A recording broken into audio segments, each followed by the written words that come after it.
All right, Heidi, thanks a lot. And we're talking about a serious subject, raising awareness of domestic violence and sexual assault along with dating violence in our state.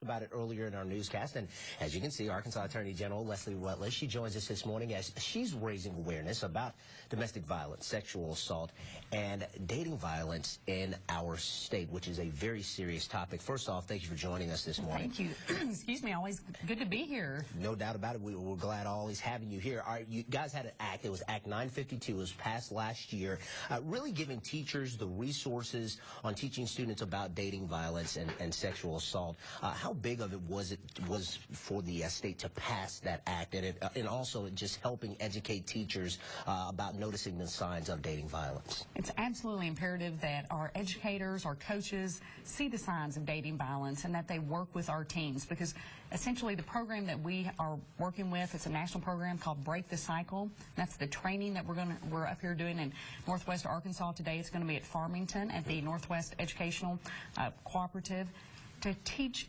teachers, educators, counselors on how to identify those signs. It's a 3-hour training, Chris, because we want to essentially break that cycle, because we don't want teen dating violence to lead to domestic violence. Right. It is a chain of reaction if it does get out of hand. And you talked about Break the Cycle, that nonprofit group. How influential have they been as far as coming in and helping with this cause, and also with these workshops and education about this issue? Sure. It's critical to have the experts to come in, because these folks that go around the country, they work with us here in Arkansas, but others across the nation, to ensure that teens are aware, to ensure that educators, people that spend the most time with our teenagers, are the ones who are able to identify these trends. And again, it's about breaking the cycle so it doesn't lead to domestic violence. We have seen an increase in domestic violence. We want to curb that domestic violence over time and to get those victims out of the shadows. And so stopping it at an early age, getting our teenagers that information and empowering them to say, right, this isn't the life that I want to live.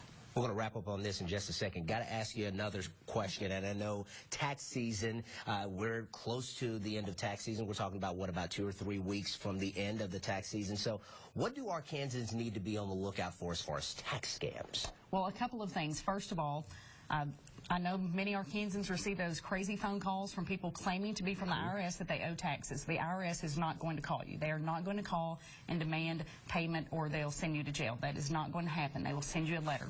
The second thing, Arkansans need to be aware that it's a tax refund fraud. Someone will take your Social Security number, file your tax return for you, and claim your refund. So if that happens, call our office, contact us. Be sure to file with one of the 3 credit bureaus to stop that, but also, let us help you. Let us do the fighting for you. That's what we're here for at the Attorney General's office. And unfortunately, these con artists, they don't pay your taxes for you, but they will file and get those refunds, Chris. And so we want to warn Arkansans about that. It's big business for scammers, but that's why we have people like you trying to stop it in its tracks. Let's show a full screen of the information that we were talking about earlier, happening in Farmington today. That will take place at 8:30 this morning at the Northwest Educational Service Cooperative. The workshops obviously are open to the public, and a lot of information being given out this morning on dating violence along with domestic violence and sexual assault. All right, Arkansas Attorney General Leslie Rutledge joining us this morning. Thank you for joining us. Thank you so much, Chris. All right, we'll see you then. All right, as we head to break at 6:47, we'll be back.